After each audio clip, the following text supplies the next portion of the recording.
जननी जन्म सौख्यानां वर्धनी कुल संपदां पदवी पूर्व पुण्यानां लिख्यते जन्म पत्रिका गजाननं भूतगणादि सेवितं कवित्त जम्बो फलसार पक्षितम उमासुदम सोह विनाश कारणम नमामि विघ्नेश्वर पादपंकजम आदित्याय च सोमाय मंगलाय बुधाय च गुरु शुक्र சனிபியஸ்ச ராகவே கேதவே நமஹா. உலகெங்கும் வாழக்கூடிய நெக்ஸ்ட் ஜென் நேயர்கள் அனைவருக்கும் வணக்கம். நான் உங்கள் டாக்டர் ராஜ்குமார் சிவாச்சாரியார் பேசுகிறேன். எல்லாரும் எப்படி இருக்கீங்க? நலமா இருப்பீங்க நம்புறேன். எல்லாருக்கும் இறைவனுடைய ஆசீர்வாதம் நிறைய இருக்கட்டும். எல்லாருக்கும் இன்பமே சூழ்க எல்லோரும் வாழ்க என்ற வாக்கியத்தின் உண்மையாகும்படி எல்லாருக்கும் தமிழ் மாத ராசி பலன்கள் என்று சொல்லக்கூடிய அளவில் இந்த தமிழ் மாதம் ஆணி மாதம் மேஷ ராசியிலிருந்து மீனராசி வரைக்கும் எப்படி இருக்குது, என்னென்ன பண்ணணும், எப்படி இருக்குது, எதுக்காக இதெல்லாம் சொல்லணும், இதெல்லாம் சொல்லணுங்கிறதே கிடையாது. எதுக்காக நீங்கள் எல்லாரும் அலர்ட்டாக இருக்கணும் எல்லாருமே. ஸோ நம்ம உண்மையை நம்ம தெரிஞ்சுட்டோம்னு வச்சுக்கோங்க, நம்ம மைண்ட் செட் பண்ணிப்போம். ஸோ நமக்கு இதெல்லாம் இருக்குது. ஸோ சில பேருக்கு வந்து பொது பலன்களே தன்னுடைய வாழ்க்கைக்கு பொருந்திய அளவுக்கு சுவாமிஜி சொல்கிறாங்க அப்படிங்கிற அளவுக்கு சில பேருக்கு தெரியுது. அது சில பேருக்கு 90% வரைக்கும் ஒத்து போகும். சுவாமி ஏதாவது என்ன உண்டோ, ஃபேக்ட் என்ன உண்டோ சில சுவாமி அப்படியே சொல்லிடுறாங்க அப்படின்னு சொல்லுவோம். ஸோ அந்த அளவுக்கு இருக்குது. ஆனால் இதில் நான் ஒரு விஷயம் வந்து என்னென்னா, நம்ம தெரிஞ்சுக்கிறோம், அவ்வளோதான். நம்ம ஜாதகத்தை பற்றி நம்ம முழுமையாக நம்ம கற்றுக்குறோம், தெரிஞ்சுக்கிறோம். அதுக்கு தகுந்த மாதிரி நம்ம மைண்ட் செட் பண்ணிக்கிறோம். நமக்கு நல்லது எது, கெட்டது எது, எந்த மாதத்தில் நல்லா இருக்கணும், எந்தெந்த நாள் நமக்கு அனுகூலமான நாட்கள், சந்திராஷ்டிரம அமைப்பு, நம்ம அதுக்கு தகுந்த மாதிரி நம்ம தெய்வ வழிபாடுகள் எல்லாமே நம்ம செய்ய தான் நம்ம வாழ்க்கையில் அடுத்த கட்டத்துக்கு நம்மளால் முன்னேறி போக முடியுது. அவன் அருளாலே அவன் தாள் பணிந்து அப்படின்னு சொல்லும்பொழுது எங்கும் நிறைந்த சிவபெருமானுடைய அருள் நமக்கு எல்லாருக்கும் இருக்கணும். சுவாமி அம்பாளுடைய பரிபூர்ண அருள் எல்லாருக்கும் இருக்கணும். அதனால தான் இந்த 12 ராசி பலன்கள் சொல்லும்பொழுது இந்த மாதத்திற்கான பரிகாரங்கள், இந்த மாதத்திற்கான சில விஷயங்கள் சொல்லும்பொழுது அதை நீங்கள் அப்படியே கேட்டு சில விஷயங்கள் நீங்கள் செய்யும்போது உங்களுக்கு சில விஷயங்கள் சாதகமாக இருக்கும். உங்களுக்கு என்ன ப்ளஸ் என்ன மைனஸ்ன்றது உங்கள் ராசிக்கு நீங்கள் கேட்டிருப்பீங்க, எங்கேயும் ஸ்கிப் பண்ணாங்க பார்ப்பீங்க. ஸோ உங்களுக்கு எல்லாமே தெரியும். அப்போ இதுக்கப்புறம் இந்த ஆணி மாதத்தில் எப்படி இருக்கணும் அப்படிங்கிறத தெரிஞ்சுக்கலாம். வாங்க வீடியோ கடைசி வரைக்கும் ஸ்கிப் பண்ணாமல் பாருங்கள்.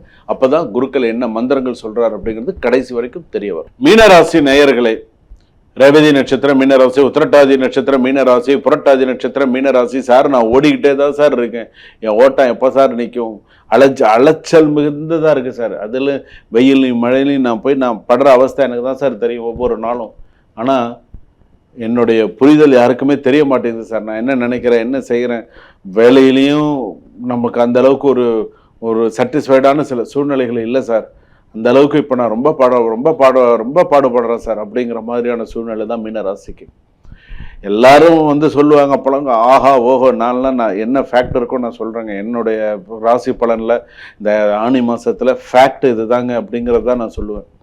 ஸோ ஃபேக்ட்ரி இதுதான் நடந்துகிட்டு இருக்கு அப்படிங்கிறத சொல்கிறது. ஏன்னா இப்போ ஜென்ம சனி வேறு நடந்துகிட்டு இருக்கா. அதனால் வந்து என்னென்ன முன்ன போனாலும் உதைக்குது, பின்ன போனாலும் உதைக்குதுங்கிற மாதிரி தான் இருக்குது. சித்தம்போக்கு சிவம்போக்காக இருக்குது. ஒன்றும் பிரச்சனை அப்படியே அலைச்சல் அதிகமாக இருக்குது, ஊதியம் குறைவாக இருக்குது. சில நேரத்தில் தேவையில்லாத பிரச்சனைகள்லாம் வந்து சேருது. வேலையிலையும் சரி, இருக்கிற இடத்துலையும் சரி. பெண்களால் சில பேருக்கு அவப்பெயர் வரும். ஸோ கொஞ்சம் கவனமாக இருக்கணும். அது எப்படி வேணாலும் இருக்கலாம். ஸோ கவனமாக இருக்கும். தொழில் துறையெல்லாம் ஓரளவுக்கு கொஞ்சம் சிறப்பாக இருக்கும். தொழில் வேலை சம்மந்தப்பட்ட சில பேருக்குலாம் ஓரளவுக்கு கொஞ்சம் கொண்டு போயிடுவாங்க. ஆனால் கவனமாக கொண்டு போங்க. வேலை விஷயத்தில், தொழில் விஷயத்தில், எல்லாத்துலேயுமே. திருமணம் மற்றும் மறுமணம் ஓரளவுக்கு சுமூகமான நல்ல செய்திகள் வரத்துக்கான வாய்ப்புகள் உண்டு. கணவன் மனைவி ஒற்றுமை மேலோங்கும். ஸோ இதெல்லாம் நல்லா இருக்கும். மாணவர்களுக்கு படிப்பு நல்லா இருக்கும். கவனச்சிதறல்கள் இல்லாமல் ஆசிரியர்கள் என்ன சொல்கிறாங்களோ கேட்டு படிச்சிங்க அப்படின்னு சொன்னால் சிறப்பு. சில பேருக்கு மீனராசி பொறுத்த அளவுக்கு கஷ்டப்பட்டு சம்பாரிச்சுன்னு வந்த பணத்தை எங்கேயோ நம்ம பேங்க்ல போய் எடுக்க போவோம், எங்கேயோ ஏதோ ஒரு விஷயம் எடுக்க போவோம், செய்ய போவோம், எங்கேயோ ஒரு இடத்துல மறந்து வச்சுட்டு வந்துடுவோம். எங்கேயோ மறந்துடுவோம், இல்லையா ஏதோ ஒரு ஞாபகம் வருது, இல்லை ஃபோனோ ஏதோ ஒரு விஷயத்த நமக்கு இழப்பீடாக வந்துடும்.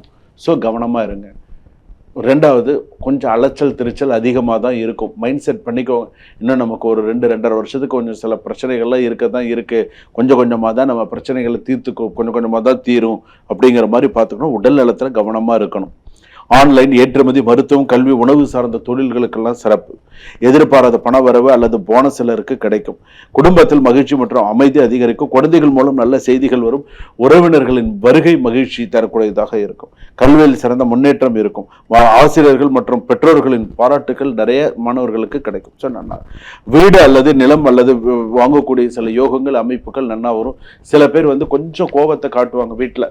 கொஞ்சம் நீங்கள் அட்ஜஸ்ட் பண்ணி தான் போகணும். சில நேரத்தில் கொஞ்சம் கோபத்தை காட்டுவாங்க. பழைய வழக்குகளில் சாதகமான முன்னேற்றம் இருக்கும். நிலுவை ஆவணங்கள் முடிக்க நல்ல தருணம் இது அப்படின்னு சொல்லலாம். அரசியலில் இருப்பவர்களுக்கு புதிய பொறுப்பு, சினிமா, கலை, இசை, மீடியா துறையினர்களுக்கெல்லாம் நல்ல வாய்ப்பு கிடைக்கிறதுக்கான பலன்கள் சிறப்பாக இருக்கு. ரெண்டாவது வெளிநாடுல இருப்பவர்களுக்கெல்லாம் நல்ல சிறப்பான ஒரு வாய்ப்புகள் உண்டு. வெளிநாட்டில் இருக்கீங்களா, இப்போ ஊருக்கு வரணும்னு நினைக்காதீங்க, கொஞ்ச நாளைக்கு அங்கே இருங்க, பிறகு பார்த்துக்கலாம். குரு வழிபாடு நிறைய பண்ணுங்க. குரு வழிபாடு செய்ய செய்ய தான் உங்களுக்கு இன்னும் சிறப்பு. 18 ஜூன் 30 ஜூன் 12 ஜூலை இந்த நாளில் நீங்க ரொம்ப கவனமா இருக்கணும். வியாழக்கிழமையில குரு வழிபாடு பண்ணுங்க. சோமம் ஆனந்த சம்போதம் சோமார்க்க கிருத சேகரம் தட்சிணாபி முகமந்தே தட்சிணாமூர்த்தி மாசரையே இந்த ஸ்லோகத்தை சொல்லி இந்த ஆனி மாசத்துல வழிபாடு பண்ணுங்க. வாழ்க்கையில சிறப்பா அடுத்தடுத்த விஷயங்களை பண்ணுங்க. சுபம்.